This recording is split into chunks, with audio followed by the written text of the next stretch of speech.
Olá, amigos e amigas, membros e membras da comunidade Bengalas. Estamos aqui em mais um episódio do nosso podcast Bengalas.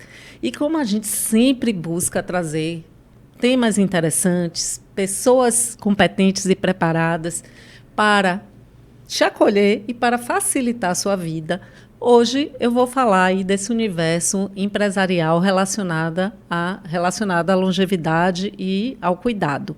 Então, eu vou falar para você, cuidador, com o CEO da Qualivida, Marcos Domingues.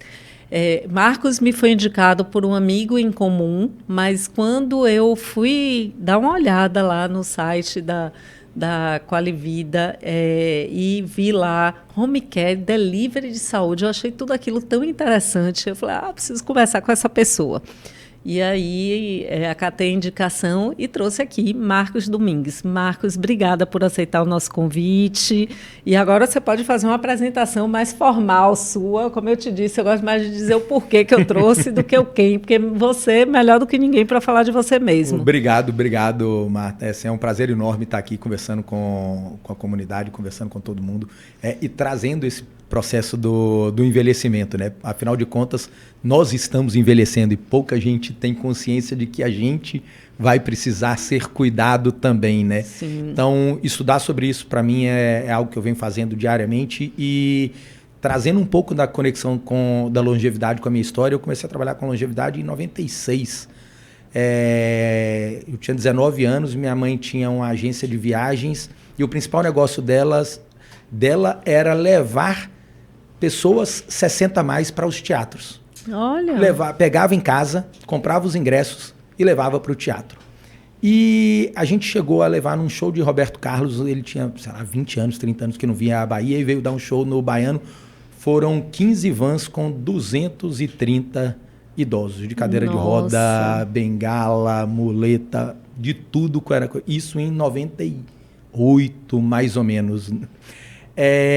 E era assim, incrível o serviço, extremamente diferenciado, e ninguém fazia, ninguém pensava nisso, e a gente começou a ver o quanto a gente conectava com as pessoas e dava um alívio para os filhos, porque levavam os pais para sair, levavam os pais para viver. Uhum. Não era só viagens internacionais, eram viagens mais curtas de final de semana, eram almoços em restaurantes diferentes. Então você ia para um restaurante chique que acabou de ser inaugurado, que às vezes tem que esperar o neto, tem que esperar o filho, tem que esperar alguém para levar. Não, tinha uma programação mensal.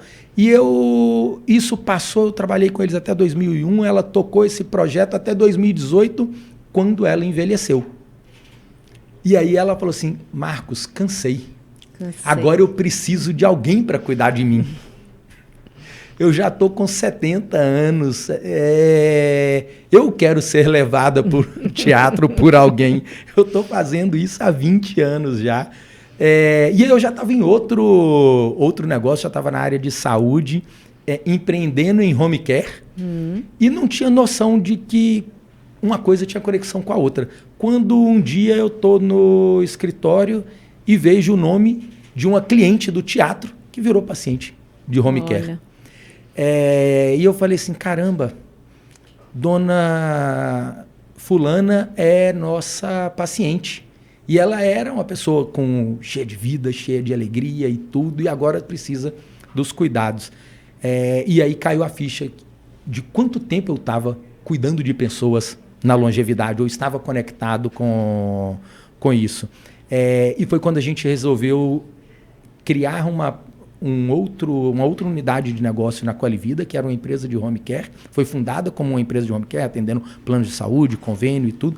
Obviamente, na sua grande maioria, são pacientes idosos, normalmente restritos ao leito ou restritos à casa. E a gente viu que existia uma série de outras oportunidades e demandas nesse processo de envelhecimento. E aí, quando a gente criou a plataforma do Quali para ajudar as pessoas, como é que a gente simplifica o processo de contratar um profissional, de contratar serviços para aliviar o peso de quem cuida. Sim. E aí eu comecei a estudar mais da geração sanduíche e, como eu estava te contando mais cedo, lembrei do quanto de quando eu ouvi essa palavra em 94, nos Estados Unidos, que minha mãe americana da minha família cuidava da minha avó, né, da mãe dela, que tinha Alzheimer, e ela citava bastante, eu estou na geração sanduíche. E a gente não falava isso aqui no Brasil. Disso. Não tinha esse tema, hoje está tão em voga, está tão comum. Então, essa é a minha história, esse é o que eu tenho vivido nos últimos anos sobre longevidade e o quanto eu me apaixonei com isso. Quando você falou que começou a trabalhar com home care, uma curiosidade, assim, porque quando fala de home care, ele não está restrito aos idosos, né? Mas você traz que a maioria hoje isso. é de pacientes idosos. Pacientes 60 né? mais. E a tendência vai ser esse percentual aumentar cada vez mais com o envelhecimento da população. Como é que vocês estão vendo isso em termos de mercado? São duas vertentes o negócio do home care. Quando a gente fala home care no Brasil, a gente pensa naquele paciente idoso acamado em fim de vida. A gente está desconstruindo esse processo do home care com o idoso acamado no fim de vida. Home care nada mais é um termo em inglês de saúde em casa. Então a gente tem se preocupado mais em como é que a gente cria o delivery de saúde, que é a saúde curiosa, em casa. Eu quero entender o que é isso. Esse é o contexto do delivery de saúde. Como é que eu entrego saúde para ajudar as pessoas a envelhecerem melhor? E aí, como eu simplifico para aquele paciente que não precisa do home care, como a gente diz tradicionalmente, não é o idoso acamado, mas precisa fazer uma atividade física em casa, quer contratar um personal, quer contratar um fisioterapeuta para o seu familiar, que está sendo cuidado pela mãe ou pelo pai, pelo parceiro, e no fim são os filhos que acabam tendo que ajudar a gerenciar, porque o parceiro também já está com a idade avançada.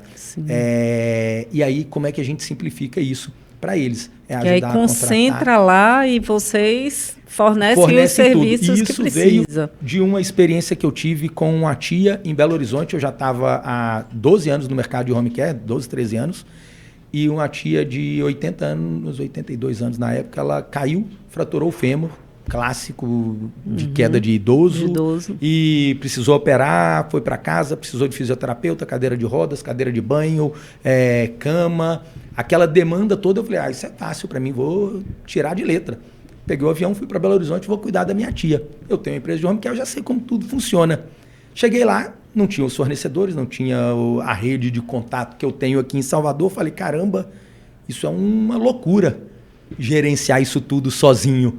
Eu ligava para a empresa de cadeira de rodas, eu preciso de uma cadeira de rodas. Não, você tem? Tenho. Aí você vai lá, mas é para obeso. Não tenho para obeso. Eu só tenho a de banho. Aí você pega a de banho. Aí você, onde tem a de obeso? É em outro lugar. Aí você vai em outro lugar para pegar a cadeira de rodas para obeso. Aí chega lá, não, tem que ter cheque para calção. Eu falei, não existe mais cheque. Aí você começa a ver. Aí liga para um físio, só posso 6 horas da manhã até as 10. Eu só posso de noite, eu só posso de tarde. O cuidador... Eu tenho essa disponibilidade, eu não tenho. Eu falei assim, gerenciar isso tudo. Cadê quem tem nota fiscal? Quem não tem nota fiscal? Eu pego o quê de reembolso com plano? O plano dá reembolso, não dá? Quais as condições? E aí a gente foi ver e eu olhei para isso e falei assim, caramba, uma pessoa que está sozinha nesse processo, ela sofre demais. Sim. Muitas vezes tem que... Eu tinha flexibilidade, sou empresário, então eu tinha flexibilidade com o horário, peguei um avião e fui para lá cuidar dela, mas... Passei quase 30 dias longe da minha família, tentando organizar isso tudo até pôr no eixo e poder voltar para cá. Imagina quem não tem.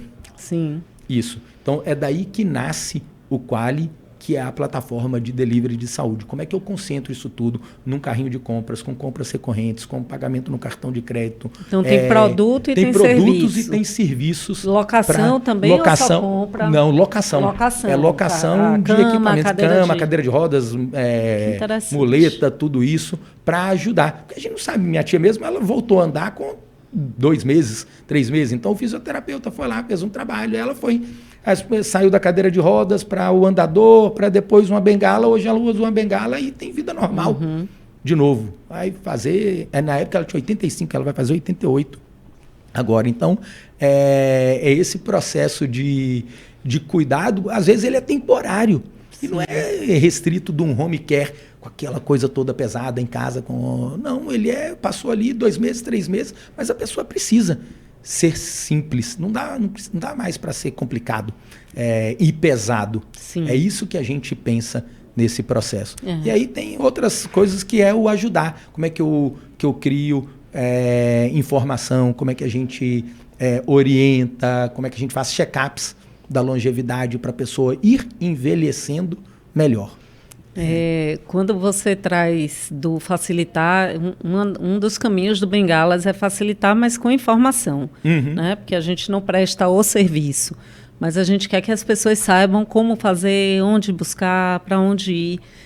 E com acolhimento. E uma dificuldade, uma queixa que a gente escuta muito forte dentro da comunidade é a qualidade, aí falando mais de Bahia, né, da qualidade da nossa mão de obra, o despreparo da nossa mão de obra, ou, às vezes, a frieza da nossa mão de obra para lidar com, não só com o idoso em si, mas lidar também com esse cuidador parental que está fragilizado, porque está estressado, às vezes está sem dinheiro, né? E como é que vocês lidam com isso? Como é que vocês conseguem fazer uma entrega de qualidade, qualificar essas equipes, selecionar? Marta, esse é um desafio e não é local, não é baiano. Não. A qualidade da mão de obra não é... A falta de qualidade da mão de obra não é um processo restrito à Bahia. Ele é um problema nacional, ele advém da falta da escolaridade e educação básica nesse contexto de crescimento da população. Só um Essa adendo, é outra pauta, né? Essa é outra pauta. Tem um adendo que eu faço, além da formação básica, talvez a formação familiar, né? Não querendo pegar o modelo de família tradicional, mas familiar no sentido dos valores que a gente recebe desde a mais tenra infância, né? Eu costumo dividir educação em duas coisas. Existe a escolaridade e existe a educação familiar. O bom dia, boa tarde, boa noite se aprende em casa. Sim. O 2 mais 2 se aprende na escola. Não dá para a gente querer terceirizar bom dia, boa tarde, boa noite para a escola e achar que isso tá tudo bem e eu não preciso fazer nada aqui. Por isso que é um outro assunto, mas aí eu acho que falta a gente dar continuidade a esses exemplos. E, de novo, o processo de estudo da longevidade vem o quanto a gente se conecta com esses exemplos, com pai, mãe, independente da configuração familiar, tradicional ou não, mas o quanto a gente se conecta com a família, com os nossos avós e vê os exemplos de benção pai, benção mãe, benção avó. Tem um pouco dessa tradição no passado, em qualquer que seja a religião, qualquer que seja o contexto, e que isso vai nos ajudando a educar. E o processo de cuidado, eu acredito muito que tem isso também. Nós, como um país latino-americano, tem uma proximidade, a gente não tem a frieza dos países do norte, que tudo bem chegar e colocar o familiar numa casa, numa residência. Hoje isso já é mais comum porque essas residências ficaram humanizadas e elas têm muito mais esse acolhimento. Sim, então você tira esse peso de que parece que você colocou naquele termo que você abandonou, né? O familiar no asilo, que era aquele contexto de passado. Então isso vem evoluindo. O que a gente olha hoje para o processo da educação da qualidade do profissional não é fácil. A gente busca triar esses profissionais, a gente busca ver os que têm qualificação. Como a grande maioria é terceirizado, a gente tem alguns desafios da mão de obra, a gente tem alguns desafios de treinamento. E ontem eu estava num evento sobre educação e eles falaram que o mundo tem passado por 4 grandes economias que vão nortear o desenvolvimento econômico no futuro. A economia criativa, a economia verde, a economia social e a economia do cuidado. E a economia do cuidado é onde a gente se encontra. Sim. E isso despertou na mesma hora um projeto que a gente tinha engavetado, que eram de cursos técnicos para... não é um curso, é curso para técnicos de enfermagem sobre home care e sobre cuidados em casa. E nesse curso que a gente fez, a gente gravou, isso estava disponível no YouTube, mas de forma bem amadora, só acessível ali para as pessoas. A gente está reempacotando esse curso para poder transformar em aulas de EAD. E como isso não é o nosso negócio, essa renda vai ser revertida para a instituição de educação. E tentar formar pessoas. Então vão ser é um curso barato e de como a gente ensina o cuidado em casa. E 1/3 do curso é voltado para a educação comportamental. Não é só sobre o processo de fazer uma mudança de decúbito em casa, de passar uma sonda ou uma coisa. Quando você chega na casa de uma pessoa, que tipo de respeito você precisa ter ali dentro? Você está adentrando um outro mundo completamente diferente do seu. De valores, de religiões, de crenças, que são bem diferentes. Sim. E bem diferentes em todos os aspectos. Obviamente tem alguns, como valores básicos, eles devem ser os mesmos para todos. A ética não tem ética para o rico e ética para o pobre. Mas em termos de convívio, a gente passa por desafios do que é qualidade para uma pessoa que vive numa casa de chão batido. O que é um chão limpo para essa pessoa? Então, esse tipo de coisa a gente precisa entender. E aí a Bahia, com a diferença de renda, você tem isso. Você tem pessoas que são cuidadores e vivem em condições de extrema pobreza ou extrema necessidade. E aí vai cuidar de pessoas com um padrão completamente diferente. O que é limpeza, o que é qualidade, o que é cuidado nisso daí? A gente precisa ir entendendo. E, obviamente, tem comportamentos também que não são comuns para aquela pessoa dentro daquela outra casa. E como é que a gente ensina isso? Não é fácil, não é simples e é um desafio diário ir educando. A gente tem parceiros que fazem esse trabalho, tem que gostam e que buscam educar esses cuidadores para fazer isso. E aí tem uma série de outros profissionais também que já têm um outro nível educacional, de escolaridade diferente e acabaram convivendo com outros perfis de renda também diferente. Mas é um desafio. Eu fico imaginando, assim, eu brinco que nós temos duas sortes. Um é esse sangue latino, que naturalmente ele é mais afetivo do que realmente os países do norte. E o outro é que, geralmente, quem vai para a área de saúde já tem esse espírito servidor. Quem vai para assistência, principalmente, né? Já tem uma coisa do servir. Que isso já dá uma amenizada. No mínimo, tem uma boa vontade ali, né? Mas tem questões, essas questões todas são muito complexas. Eu acho que se soma a elas hoje também toda a ética desse novo mundo de diversidade, equidade, inclusão, de assédio. Então, se no passado, no protocolo de trocar uma fralda era meramente prático, hoje o pedir licença para tocar no corpo, informar o que vai fazer. Então, tem também essas mudanças que aí eu fico imaginando a complexidade desse treinamento comportamental, técnico e ainda esse algo a mais que eu não sei nem como chama, dos protocolos, desses cuidados. Eu vou dividir isso praticamente em 3 também, como você falou. Tem uma parte que e eu vi essa semana uma entrevista, eu lembrei de um amigo meu, ele falando que a entrevista falava sobre um cara que foi passar num processo seletivo na Disney e ele entrou no prédio, na hora que chegou lá na portaria, o rapaz veio, né? Tava todo mundo em pé, assim, umas 10, 15 pessoas, ele falou assim, você passaram na primeira etapa. Ele falou assim, não entendi. O que houve? E o resto não, pode ir embora, obrigado. Aí ele falou assim, não entendi. Ele falou assim, ali na frente tinha um jardineiro regando no jardim. Esses 3 deram bom dia e vocês 12 não. Isso não se ensina aqui dentro. E a gente precisa de gente que tenha isso naturalmente. Sim. Eu lembrei de um amigo meu que no processo de entrevista dele, numa fábrica de pão de queijo, ele tem umas lojas de pão de queijo em São Paulo e o negócio dele é acolhimento, é aquele calor mineiro, de casa de vó. E a pergunta no processo seletivo dele, ele pergunta assim, você tem avó? Tenho. Como era a sua relação com sua avó? Com seu avô?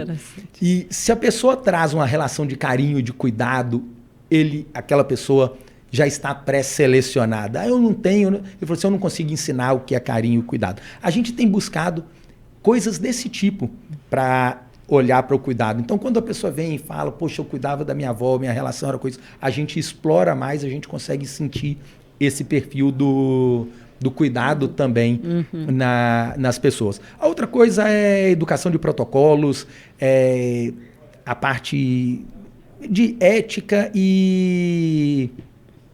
Como é que eu vou chamar? Não sei se boas práticas. O mundo está mudando e coisas que eram aceitáveis no passado hoje não são aceitáveis. Não estou dizendo que eram certas no passado, só estou dizendo que a gente culturalmente permitia que acontecesse. E hoje a gente já não permite mais que aconteça. E isso é um processo de mudança. E a gente encontra alguns desafios que a gente fez recentemente o Código de Ética da empresa, onde a gente é muito rigoroso com os profissionais que quebram a ética.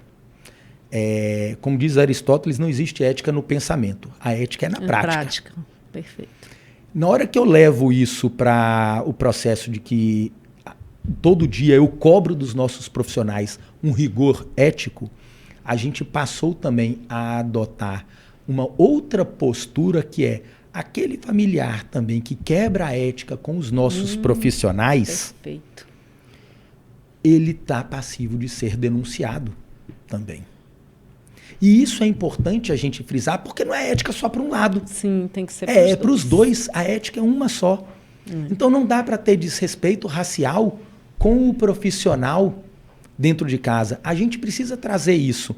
Eu sei que tem diferenças de crenças. E como é que a gente resolve isso? Com respeito. Sim. E não com desrespeito nessas diferenças de crenças, sejam de raça, de credo, de qualquer coisa nesse contexto. Então, ética para a gente está nos dois lados e a gente ensina os nossos profissionais. Essa semana passada, a gente pegou 2 casos que eu orientei. Vai no Ministério Público, faz uma denúncia. Vai na delegacia, faz uma denúncia.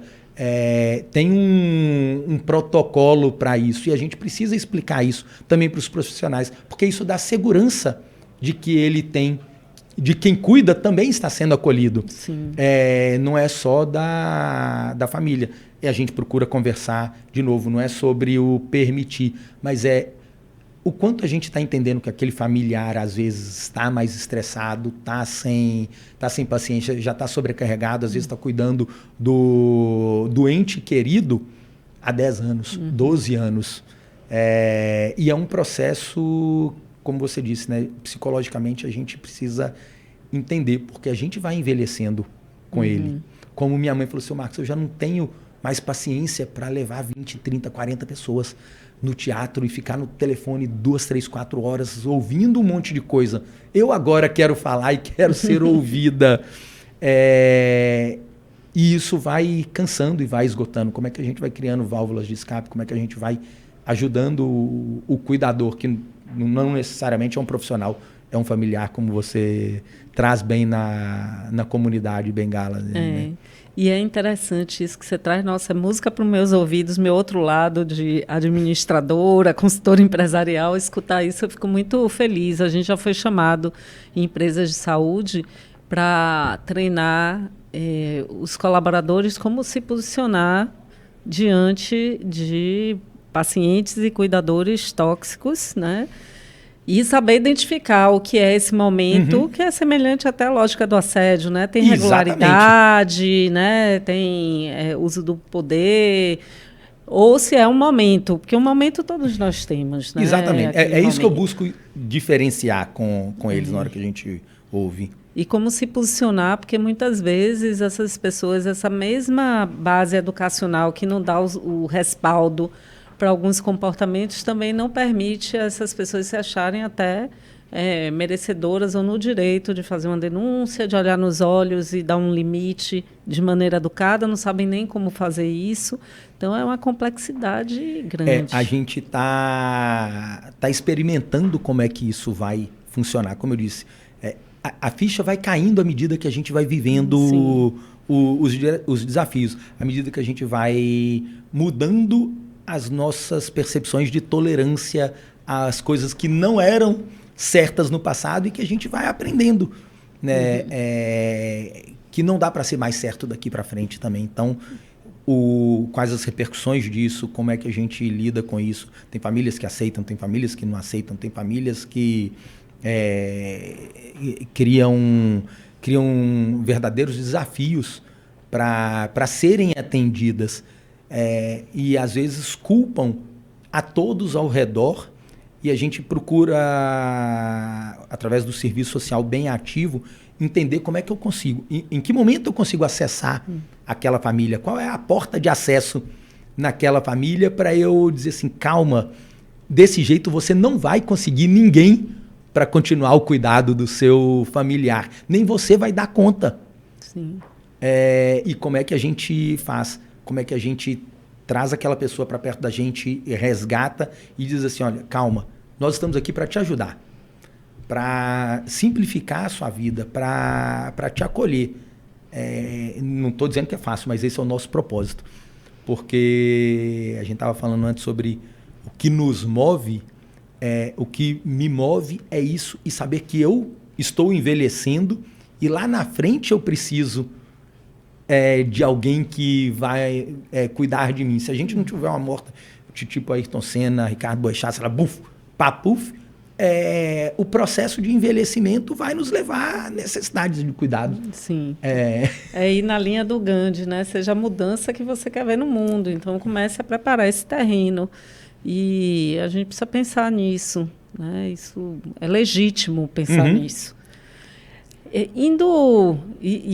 Só um adendo também, eu na minha prática clínica como psicóloga, sou psicóloga e administradora, eu elegi esse público porque é um público muito sofrido, né? É um desafio enorme que ele é sistêmico, porque mexe com dinheiro, com patrimônio, com histórias de família, com segredos de família, com relações anteriores, com irmãos. É muito de uma complexidade.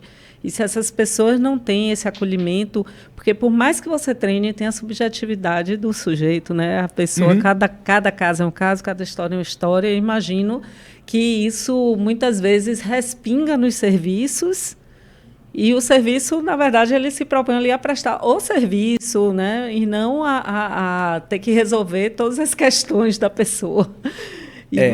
Mas a gente acaba sendo demandado, né? Eu escuto coisas do tipo assim, nos treinamentos, né? Outro dia eu estava atendendo uma concessionária com experiência do cliente. Aí fala, mas aquele velhinho, ele vem para cá, ele quer conversar.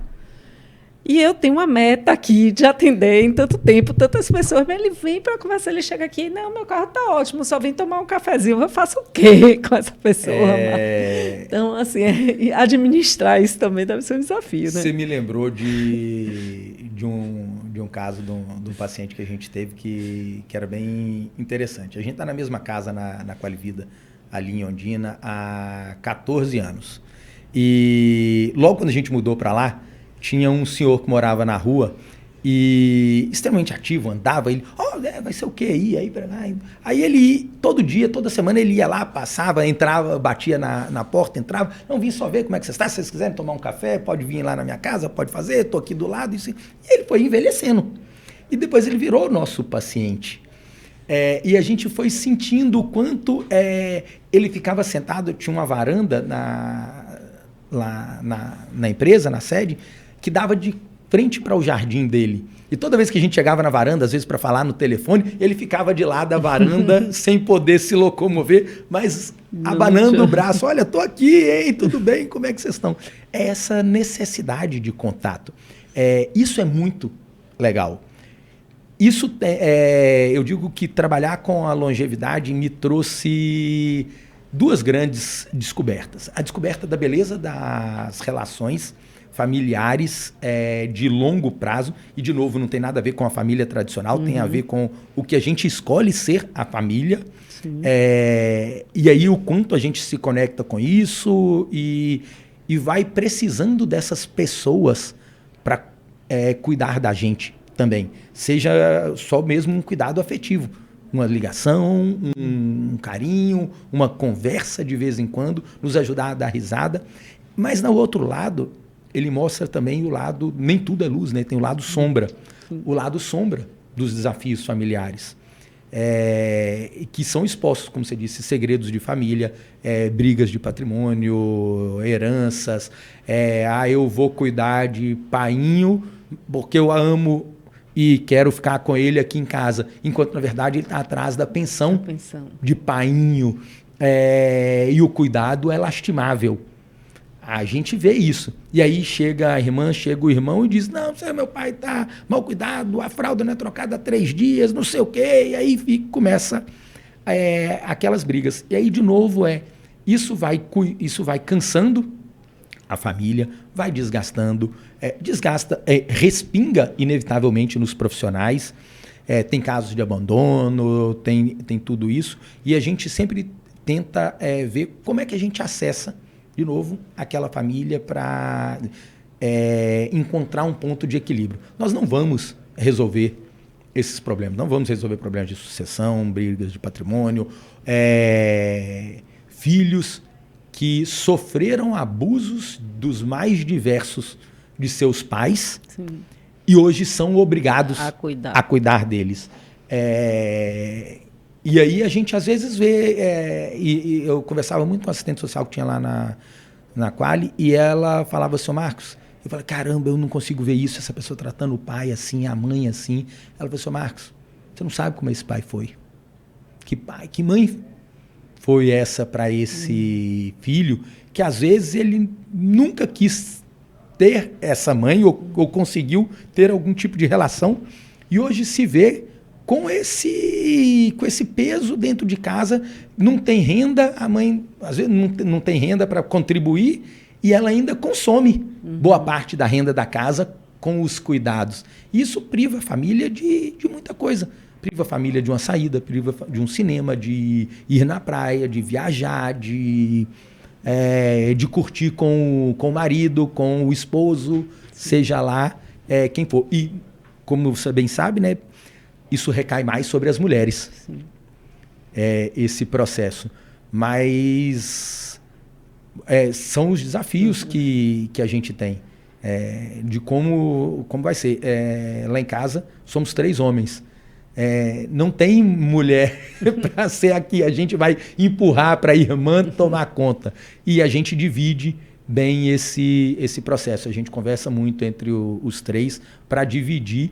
E olha que nenhum deles precisa de nenhum cuidado maior. É insistir para levar na academia, para fazer atividade, para na hora que precisa levar no médico, acompanhar uma coisa assim. E o convívio básico de final de semana, durante o dia, de noite, sair para Agora, apesar do Bengalas ter esse nome Comunidade de Apoio a Filhos de Pais Idosos, na verdade a gente tem uns membros e umas membras que são um pouco diferenciados. Por exemplo, tem umas 2 lá que já perderam os pais e cuidam do sogro ou da sogra, né? Tem uma que perdeu os pais, estava cuidando da avó, agora a avó se foi também, mas ela não deixou o grupo para compartilhar a experiência dela. Marcos, eu fiquei com uma curiosidade aqui, quando você fala desse delivery, né, de saúde, do home care. Uma das coisas que eu mais escuto aqui, que é importante para o idoso, é a socialização. Só que para o filho é puxado, porque o filho geralmente está trabalhando, né, e não tem tempo, às vezes não tem condição de ter um motorista. A gente tem uma cidade que não contribui em termos de segurança, de locomoção, então é muito cômodo para a gente deixar esses pais em casa e levar tudo até eles, né? É cômodo. E eu falo porque também, assim, a fisioterapia dos meus pais é em casa. Já a terapia de minha mãe, ela vai, né? Porque ela até gosta. E como a socialização é fundamental para o envelhecimento saudável, como é que vocês tratam a socialização? Essas pessoas que cuidam são estimuladas também a interagir com esse idoso, com essa família? Ou vocês têm algum plano de ter serviços que promovam em paralelo a socialização?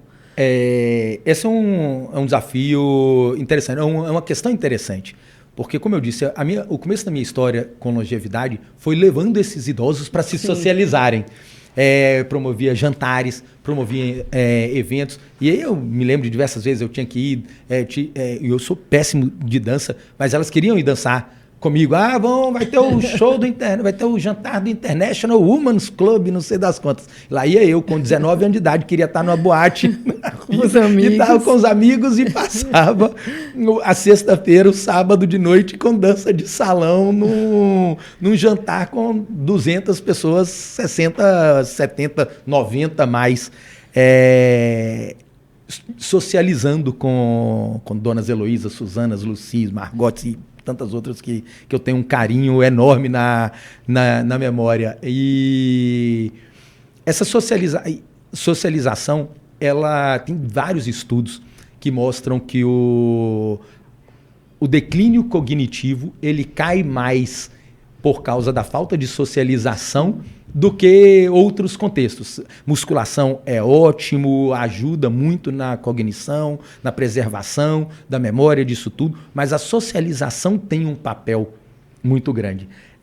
E hoje Salvador não tem mais esse serviço que meus pais faziam, que foi desativado em 2018. Outras pessoas tentaram e não deram continuidade. E é o que a gente mais escuta e é demandado no nosso ecossistema quando a gente conversa com essas pessoas.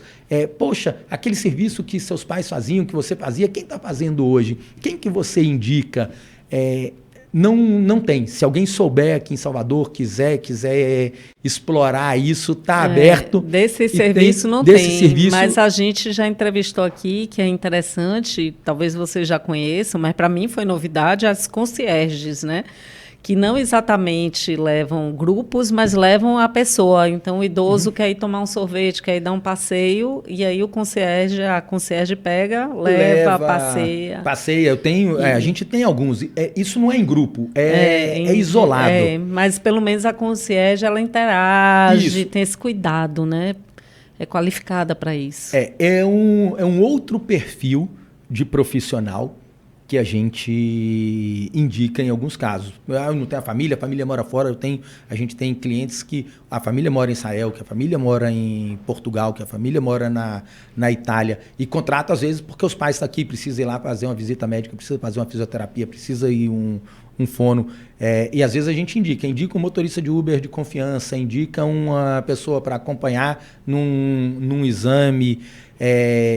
Os nossos profissionais, de novo, aqueles que cuidaram dos avós, que tiveram essa relação, eles têm mais propensão a interagir naturalmente e não artificialmente com as pessoas, com o que tá recebendo o cuidado, né, com o idoso. E aí isso fica mais natural. Isso não é ensinável, por mais que a gente estimule, converse, eduque para isso, é um processo que vem de casa, que vem de berço. E hoje tem um agravante, né?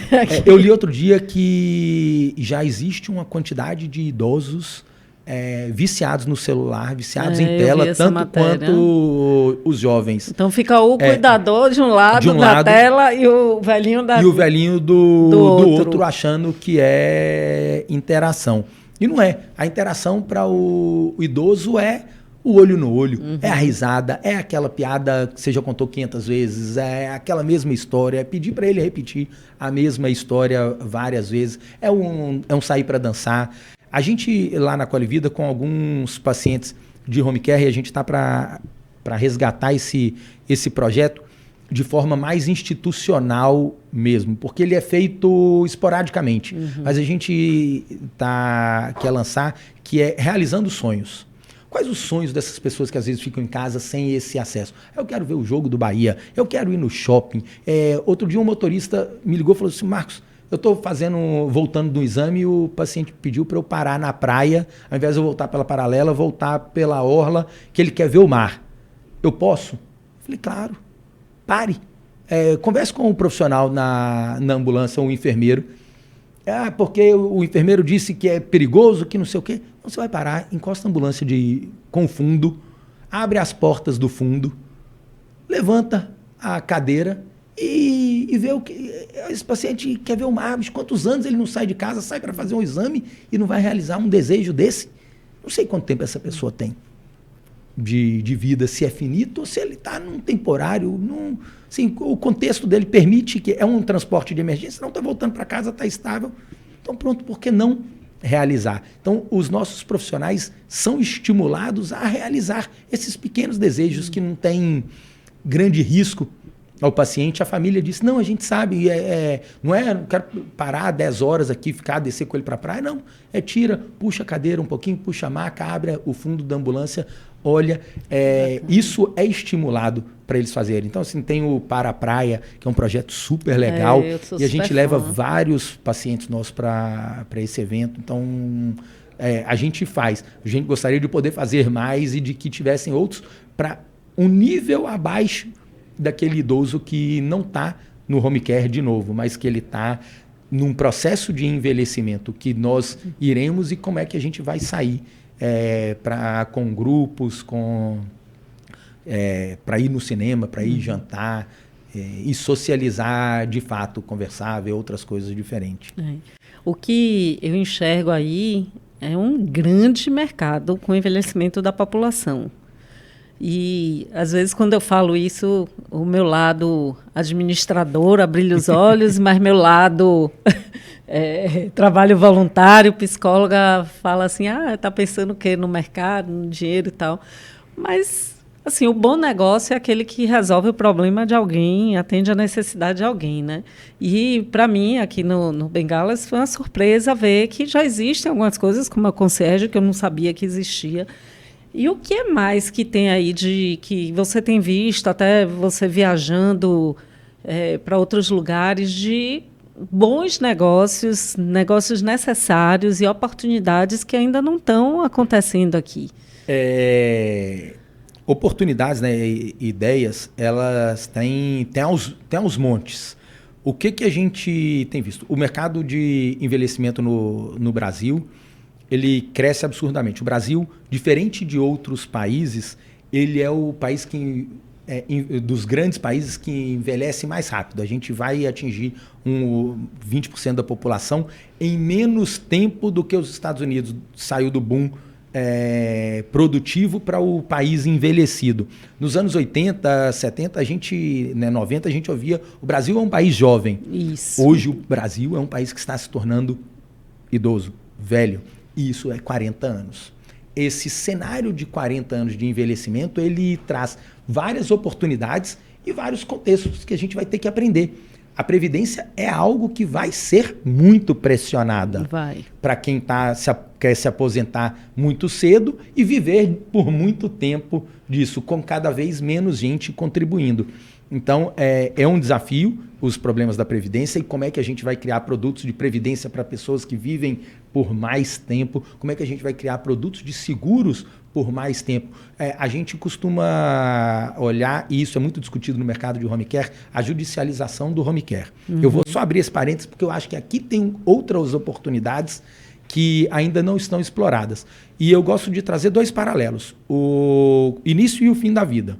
A gente, às vezes, tem filho, 1 ano de idade, 2, 6 meses, precisa de comida, precisa de alguém para dar banho, precisa de alguém para ficar, eu quero sair para jantar com minha esposa, eu não posso porque minha filha de 6 meses está em casa, eu não posso largar sozinha, tem que ter uma babá.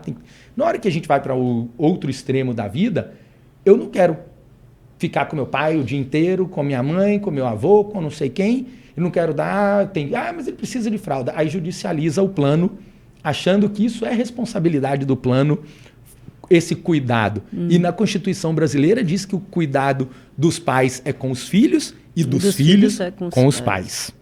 É artigo da Constituição Federal. Então, é obrigação do filho cuidar. É o outro extremo da vida. Aí aciona o plano de saúde. O plano de saúde é para cuidar da doença. Não é para cuidar do processo de envelhecimento. Mas meu pai está acamado, ele não aguenta andar. Sim, seu pai não cuidou da saúde dele, do fortalecimento muscular, até chegar lá. Aí eu tenho um carro, a suspensão quebrou. Não é defeito de fábrica, né? É um processo que eu não cuidei do carro. Tem que trocar a suspensão, é a mesma coisa. Você não aciona o seguro para isso. Então, assim, será que seguros, cuidador, plano, igual tem um plano de previdência que eu pago aqui 200, 300, 500 reais, para quando eu chegar lá, nos últimos 10, 5 anos da minha vida, esse plano cobrir só cuidadores. Isso são oportunidades que podem ser criadas e que eu acho que serão criadas, que são distintas do plano de saúde. O plano de saúde, apesar do nome ser saúde, ele é para cuidar da doença. Sim. Mas tem o processo de seguros que devem ser criados com oportunidades para cuidar da longevidade e que é completamente diferente. E na Europa até tem, né? O pessoal já vai pagando a casa de repouso. Já vai, isso.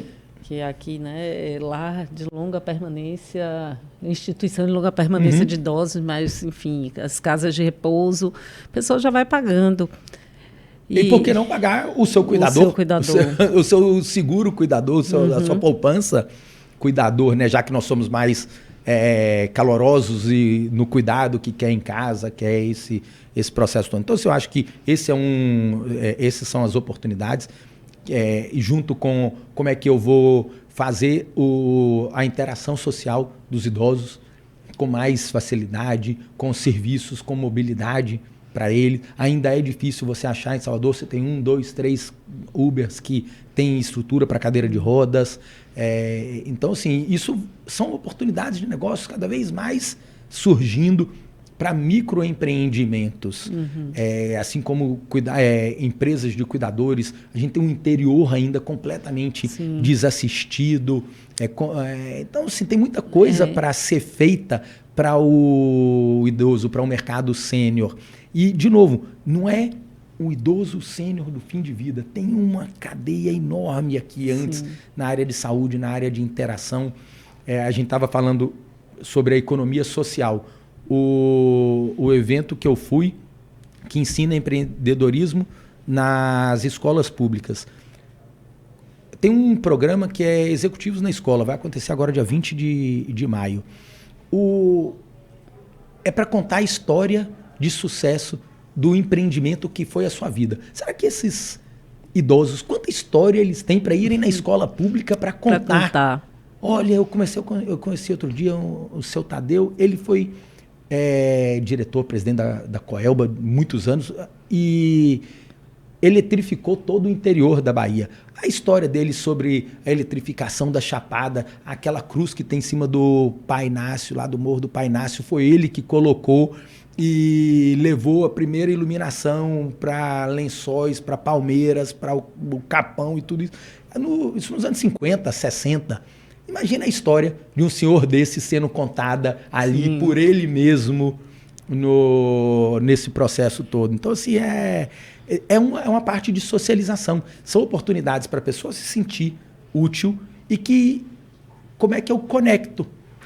O concierge pode fazer isso. Olha, seu Tadeu, vou te conectar com a Junior Achievement e nós vamos agora fazer uma socialização dos idosos. Isso pode ser mais institucionalizado, pode virar um produto para alguém conectar esses voluntários com essas instituições. A gente até falou de algo parecido aqui outro dia, porque uma demanda que surgiu no Bengalas foi justamente que dentro daquela discussão da infantilização do idoso ou da ludicidade excessiva, tem gente que vai adorar, vai amar, né? Eu mesma sempre tive vontade de tocar um instrumento, nunca tive tempo e é uma coisa que está no meu plano de envelhecimento. Eu vou aprender a tocar violão ou violino velha. Tá ótimo. Mas, por exemplo, eu acompanhei meu pai, agora ele já está mais comprometido, mas ele era uma pessoa que não adianta mandar ele para aula de dança, para aula de música, né? Uma pessoa que foi um intelectual, foi um executivo, foi um político.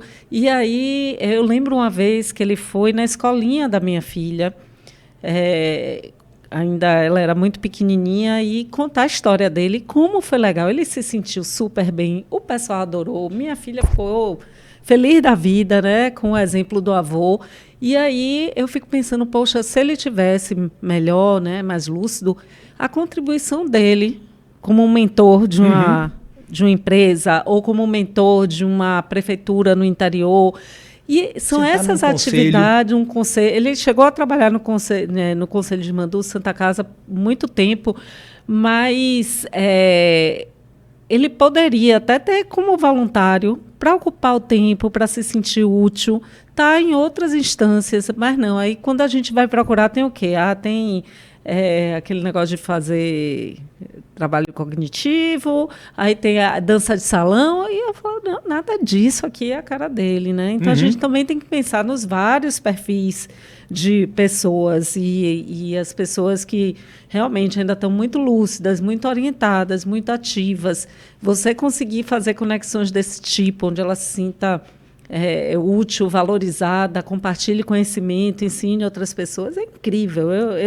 Esse mercado aí é porque eu não tenho fôlego de novo para mais um empreendimento, senão eu mesma ia me lançar nisso. Marcos, mais uma perguntinha. Assim, eu te comentei aqui nos bastidores que acabou que a comunidade Bengalas ela é uma comunidade, eu diria, ela não é de elite, mas é de pessoas assim, privilegiadas, né? Pessoas de classe média que ainda têm alguma estrutura para dar conta desse desafio. Mas o tempo inteiro aqui no podcast, até um dos motivos de ter surgido o podcast foi chegar para todo mundo, chegar para quem precisa. E um ponto que me sensibiliza muito e que eu ainda me sinto sem conseguir contribuir efetivamente é com as pessoas que realmente não têm condição e que, se o envelhecimento já é desafiador, né, para quem tem, imagine para quem não é. E aí eu sempre lembro, né, é a pessoa que não tem um plano de saúde, vai para o hospital público, não tem um carro, pega um ônibus para ir fazer um exame, fica na fila esperando. E muitas, no caso das mulheres da geração sanduíche, que tem que, como não tem quem cuide, tem que largar o seu trabalho, a sua realização pessoal, às vezes sua casa, seu marido, para ir cuidar desse ente querido. Quando a gente fala do envelhecimento da população e das oportunidades de negócio, para mim, eu adorei essas sugestões suas, mas eu já conseguia ver uma perspectiva nesse universo mais qualificado e de maior poder aquisitivo. Mas como é que vai ser isso para a grande massa, né? Esse serviço privado que você oferece e que outras instituições aqui oferecem bem, né, de maneira cada uma do seu jeito, mas não chega para todo mundo. Como é que vocês veem isso? O Marta, a gente às vezes acha nesse tipo de coisa, né, que só o rico envelhece, mas o pobre também envelhece. Todo mundo vai envelhecer, né? Vai ter os que tiverem o privilégio de chegar lá. A gente brinca aqui que a alternativa, se não for envelhecer, a outra é pior, que é morrer. Exatamente. E se você não envelhecer, é porque você não foi bem sucedido na sua vida, né? Você não chegou lá. Não cheguei lá. E é muito pior, como você disse. Mas o que a gente olha para isso? Quando a gente criou o Quali,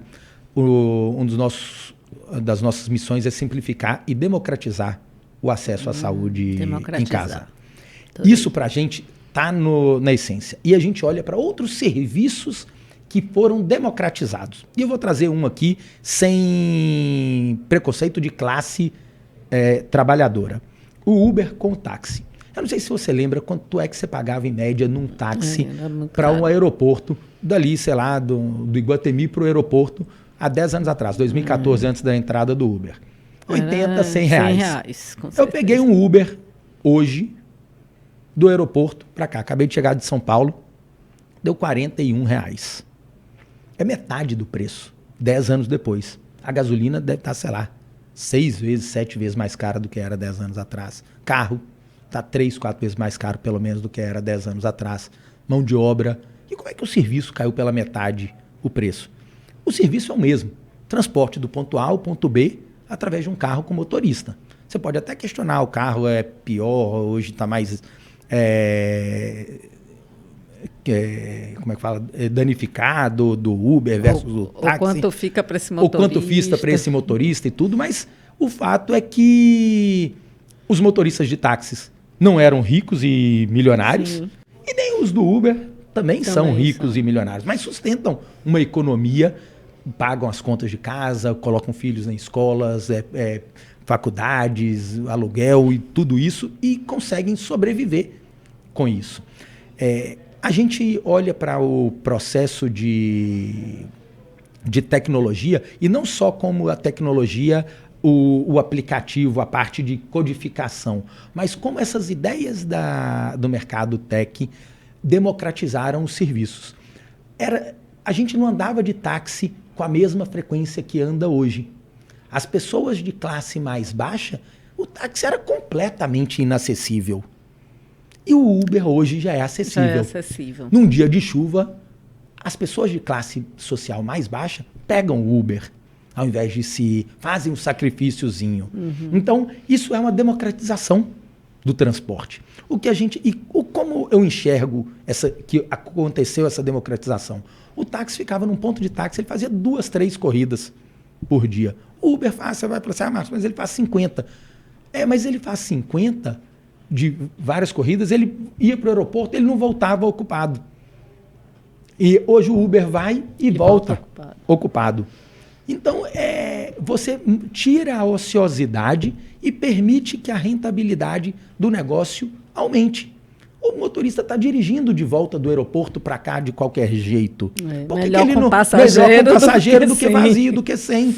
Então, assim, eu estou trabalhando mais.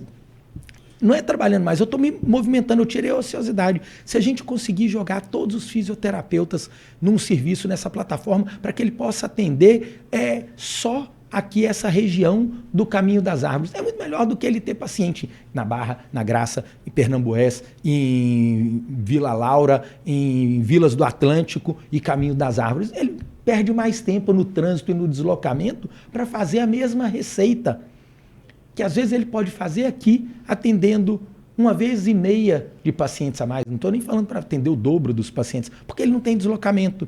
Então pode ser que o que a gente acredita é que o serviço vai diminuir o peso da carga, principalmente nesses deslocamentos, o tempo perdido, e que ele vai conseguir oferecer um serviço mais acessível à população.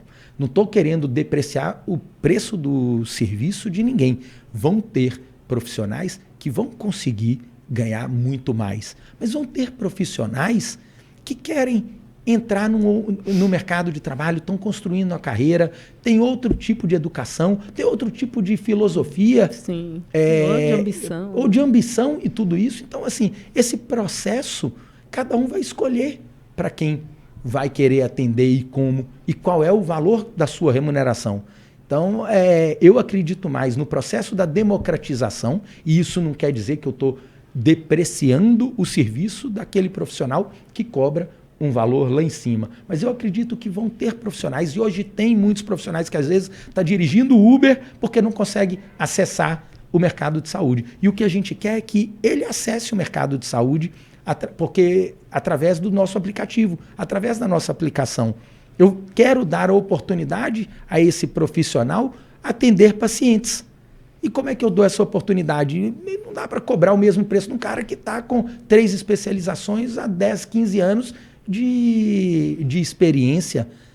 Os preços são diferentes para isso. E aí tem aquela pessoa de uma classe mais baixa que não tem condição de pagar 180, 200 reais numa sessão de fisioterapia, mas tem condição de pagar 50.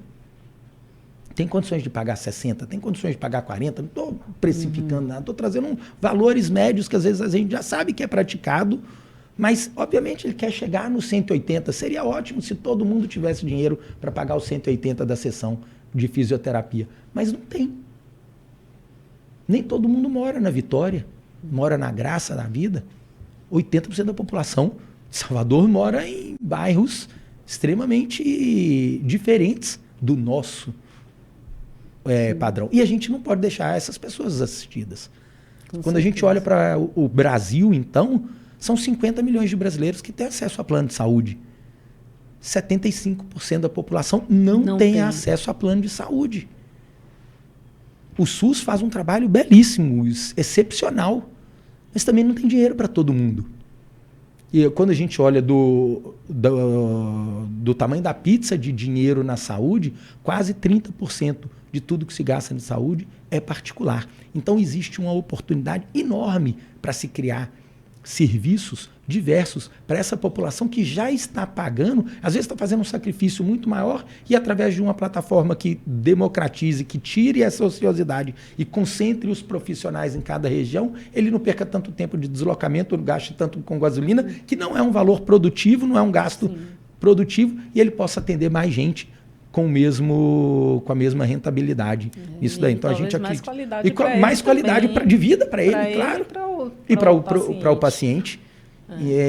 Então a gente acredita fisioterapeuta muito. mesmo, que eu já entrevistei aqui, porque ele também trabalha com idosos, ele hoje faz a agenda dele geográfica.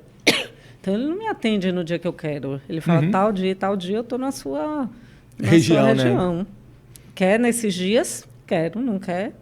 Sinto muito. Pois é. Mas a gente tem 20 mil fisioterapeutas, sei lá, em Salvador. Que às vezes não tem essa mentalidade, né? Também. Então, até essa abertura de conversa com quem tem a visão empresarial, com quem tem os recursos tecnológicos e poder fazer essa ponte é interessante. E, Marcos, nosso tempo está acabando, mas eu queria uma última pergunta. Fique à vontade para responder ou não, né? Que é sempre um assunto delicado. Você falou aí umas 2 vezes dos planos de saúde. Os planos de saúde, eles estão acompanhando essa evolução, né? Você falou de outras oportunidades em paralelo ao plano de saúde, entendi o papel do plano de saúde, entendi, mas dentro do que é a obrigação do plano de saúde. Porque um dos sofrimentos, vou fazer um adendo aqui, também que eu escuto na comunidade Bengalas e que eu própria vivi, é o seguinte, meus pais pagam caríssimo o plano de saúde deles, até pela idade, pelas comorbidades, e quando precisa, é uma novela para conseguir. Fora os médicos deles, que a maioria nem atende pelo plano, né? Então, assim, como é que está a mentalidade dos planos de saúde? E principalmente nesse tipo de serviço, de home care, né? Eles já entendem que talvez isso seja mais efetivo e menos custoso, ou ainda... Porque o que eu também escuto, eu estou fazendo um preâmbulo grande... Mas é assim, muito... estou aguardando o plano de saúde liberar o home care. O plano de saúde não quer liberar... É o que eu escuto. Então, conta aí um pouco para a gente desse universo que você se sentir à vontade, viu? Eu me sinto extremamente à vontade. Às vezes eu sou penalizado pela verdade, mas eu não vou deixar de dizer a verdade, Marta. E a verdade, às vezes, é polêmica e não é feliz as respostas que a gente tem. Não é uma situação simples. E aí eu vou separar de novo. Eu gosto de olhar os problemas pelos prismas diferentes que tem e como eu converjo para esses desafios. Então, tem um problema no Brasil que a gente volta para aquele contexto da judicialização. O home care não é um produto no contrato do plano de saúde. Esse é um ponto. Então, é o que eu gosto de falar para as pessoas. Você tem um Fusca e você contratou um seguro para um Fusca. O seguro do casco contra terceiro é 100 mil reais. Vou chutar aqui. Você bateu numa Ferrari. Reze para aquele cara da Ferrari ter um seguro e esses 100 mil reais dá para você pagar a franquia dele. Senão vai acontecer o quê? Você deu um PT no carro de R$1 milhão, perda total no carro de R$1 milhão. No seguro do carro, você faz o quê? Me responda. Você judicializa? Você senta e chora. Com certeza. Então, as pessoas contrataram um seguro. Isso é a verdade. E aí, judicializam aquele seguro. Não estou dizendo que é caro, que é barato. Primeiro que a gente contrata sem ler o contrato, porque exatamente. Também se ler não tem opção, né? Você vai discutir com quem aquele contrato. Mas o contrato é esse, o serviço só cobre aquilo. Não existe outro produto para o home care, para o cuidador. Não existe um plano de saúde para home care, para cuidador, para essas coisas. O seguro, o plano de saúde cobre esse tipo de serviço. Está defasado porque na época que foi constituído o plano de saúde, foram feitos esses contratos, não existia home care. É outra discussão. O contrato, se você assinar hoje e mesmo naquela época, não está com a cobertura para home care. Só que aí vai na justiça e o juiz fica com pena, não conhece, tem N contextos, ele autoriza uma liminar para aquilo ali. E aí, o que a gente vê hoje no contexto de home care? Quase 60% dos pacientes em casa, no home care, são judicializados. Tem pacientes de home care que precisam do home care, é fato, que estão com doenças e que precisam ser cuidadas. O que a legislação já entende hoje desses contratos que não previam home care, mas que previam, na sua amplitude de cuidados das doenças, se aquela cobertura para aquela doença prevê uma internação hospitalar, a substituição da internação hospitalar puder ser feita em casa, esse plano de saúde tem a obrigação de custear a cobertura em casa, o home care, em substituição a uma internação hospitalar. Aonde as pessoas misturam as coisas é naquele problema que eu te falei do fim de vida. Putz, eu não tenho ninguém para cuidar do meu pai, aí eu paguei o plano de saúde caríssimo a vida inteira e na hora que eu preciso, na hora que você precisa, seu pai envelheceu. Ele não está doente. Tem o contexto da doença. Não estou dizendo... não são todos os casos. Em todos os casos. Tem o contexto da doença. No contexto da doença, o plano de saúde vai cobrir. Ele tem a obrigação de cobrir. Mas o processo para uma fisioterapia, para uma disfagia com fono, isso é um desgaste natural do corpo humano. O corpo humano é uma máquina. Não dá para culpar o seguro porque meu carro acabou o pneu.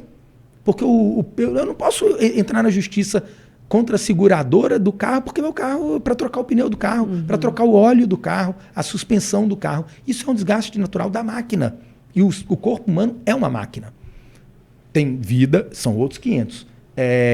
De novo, não é tão simples assim de comparar um carro. Mas a forma como a gente vem conversando... Está muito claro, didaticamente é perfeito. Bem didático. A metáfora. Sobre isso. E aí existem N outras oportunidades de como é que a gente vai olhar para isso, que produtos podem ser criados, como é que a gente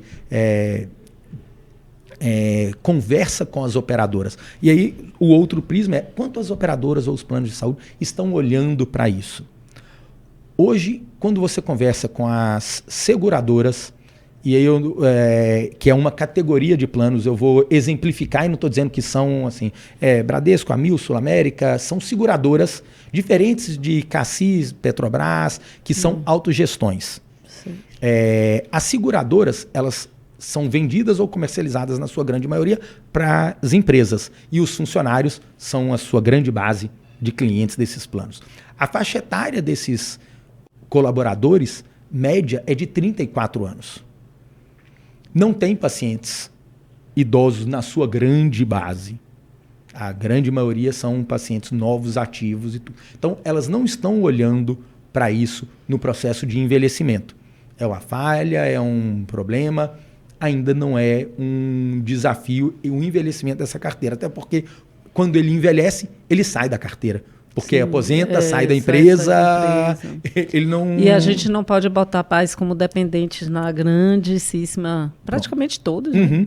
Então, existem desafios que eu vou dizer que são regulamentar, assim, a serem regulamentados, ser olhado diferente. Há uma necessidade de discussões legais sobre isso, se eu posso pôr, se eu não posso, e de como eu redesenho o modelo da saúde suplementar no Brasil. Eu gosto muito de olhar para os dados estatísticos e quando eu pego os dados estatísticos que são públicos, de 2013 até hoje, o Brasil tem os mesmos 50 milhões de beneficiários de planos de saúde. Alguns planos de saúde saíram de participações de 5 milhões para 10 milhões, outros quebraram, outros saíram de 5 para 1 milhão. Houve uma dança das cadeiras entre esses beneficiários ali, mas é a mesma cobertura da população brasileira há mais de 10 anos. Tem alguma coisa errada. O modelo de comercialização de planos de saúde não está funcionando. O modelo de comercialização da saúde suplementar não está atendendo. E aí você vai conversar com todos os 4 players. Você conversa com o plano de saúde... Ninguém. Não, e não é nem culpa. Você conversa com o plano de saúde, eles não estão satisfeitos. Você conversa com os hospitais e clínicas, eles não estão satisfeitos. Você conversa com os profissionais, eles não estão satisfeitos. Você conversa com os pacientes, pior ainda. Então, assim, se ninguém está satisfeito, tem alguma coisa errada. Não dá para a gente ficar tampando o sol com a peneira. Engraçado, tem que rediscutir o modelo. Que eu, na minha ignorância, não sou da área, né?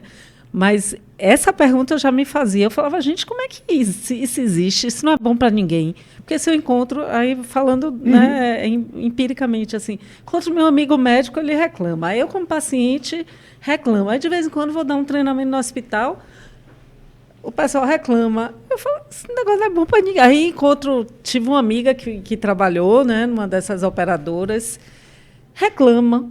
Aí eu falo, gente, tem alguma coisa errada. Isso, lógico. até o ignorante aqui, no caso, eu me coloco nessa posição. E aí, mas ninguém faz nada, né? Que loucura. Como é que sai desse nó, gente? Eu estou no mercado de saúde há 20 anos. Agora, dia 5 de abril, eu entrei na área de saúde. Eu saí da cervejaria e vim para a área de saúde a convite de um amigo.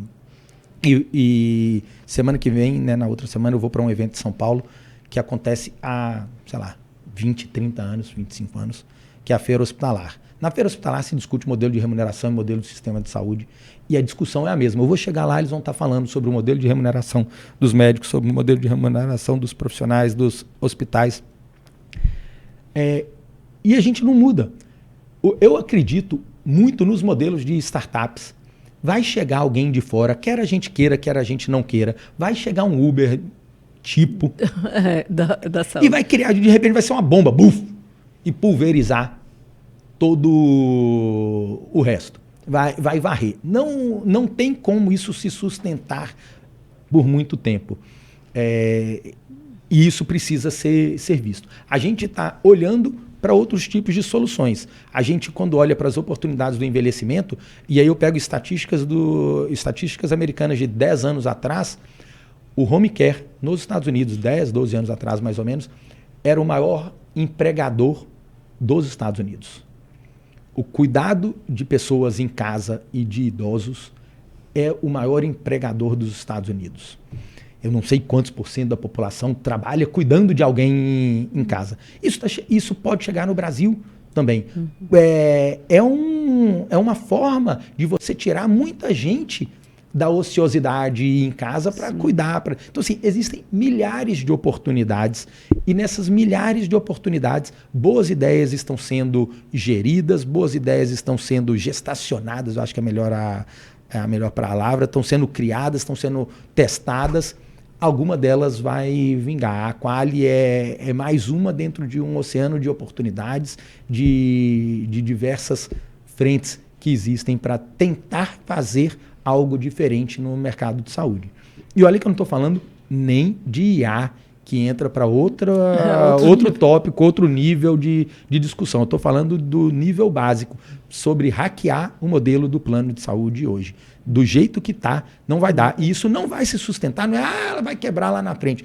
Isso não vai sustentar mais para daqui a 5 anos, para daqui a 10 anos. Daqui a 10 anos a gente vai ter um modelo, eu acredito, completamente diferente, tomando conta disso. A gente já vê discussões, teve uma consulta pública recente sobre os cartões de benefícios, os cartões de desconto, que os planos estão incomodados porque eles estão crescendo, não tem legislação, está fora da regulação da ANS, e isso estão querendo pôr tudo junto dentro do mesmo balaio do plano de saúde. A minha opinião é que vai querer engessar tudo e vai quebrar todo mundo de novo e vai criar mais uma nova leva de pessoas insatisfeitas com o modelo. Eu acredito mais na liberdade econômica e na liberdade de ideias, principalmente para você criar modelos diferentes do que não está funcionando. Então, esse é um pouco do que eu pude responder para você sobre contexto de home care, contexto de plano de saúde, de como eu enxergo. Sei que tem muita gente que vai discordar, muita gente vai começar a pensar diferente.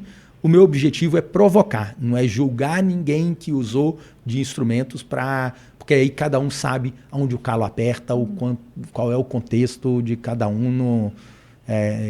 Só estou aqui para prestar o serviço e ajudar a provocar a ideia para melhorar esse contexto todo. Muito legal, Marcos. Aprendi muito, abriu muito minha cabeça, foi muito interessante para a Marta Bengalas, para a Marta psicóloga, para a Marta administradora. Espero que eu tenha contribuído para a Marta filha também. E aí, quem precisar dos serviços de vocês, lá do Delivery de Saúde ou do Home Care, onde é que acha vocês? Pronto, nós estamos em todas as redes sociais, @Qualivida Saúde Domiciliar, no Instagram, no LinkedIn, para aqueles profissionais que quiserem se juntar ao time. No site, na internet, é qualivida.com.br, o meu Instagram pessoal e o LinkedIn, onde eu falo sobre empreendedorismo, sobre longevidade, sobre acreditar que é possível fazer as coisas, é Marcos C. Domingues, @Marcos C. Domingues, é aberto. Domingues com S. G-U-E-S, pode ir lá, pode seguir, pode contribuir, manda o direct com as ideias, Marcos, concordei, não concordei por quê? Eu estou sempre aberto às pessoas discordarem, porque aí é quando eu construo um pensamento intelectual que vai contribuir. Não sou senhor da razão. Então eu gosto quando as pessoas vêm, provocam, não deleto os comentários, porque são momentos que a gente reflete disso. Eu falei aquilo. Hoje está certo. Pode ser que lá na frente a gente mude de ideia e fazer isso refletindo essas mudanças. Eu também estou aberto a rever vários pontos. Maravilha. Muito obrigada por sua presença, por sua contribuição. Comunidade Bengalas aí, www.qualivida.com.br. E fiquem com a gente, porque essa temporada ainda tem vários outros episódios. Mais para frente a gente vai estar falando aí de direito patrimonial, de Estatuto do Idoso, que foi um pedido de vocês. Então, os próximos episódios vão ser aí girando pela área jurídica e fiquem com a gente, porque tem coisa boa e gente boa vindo por aí. Obrigada e até a próxima.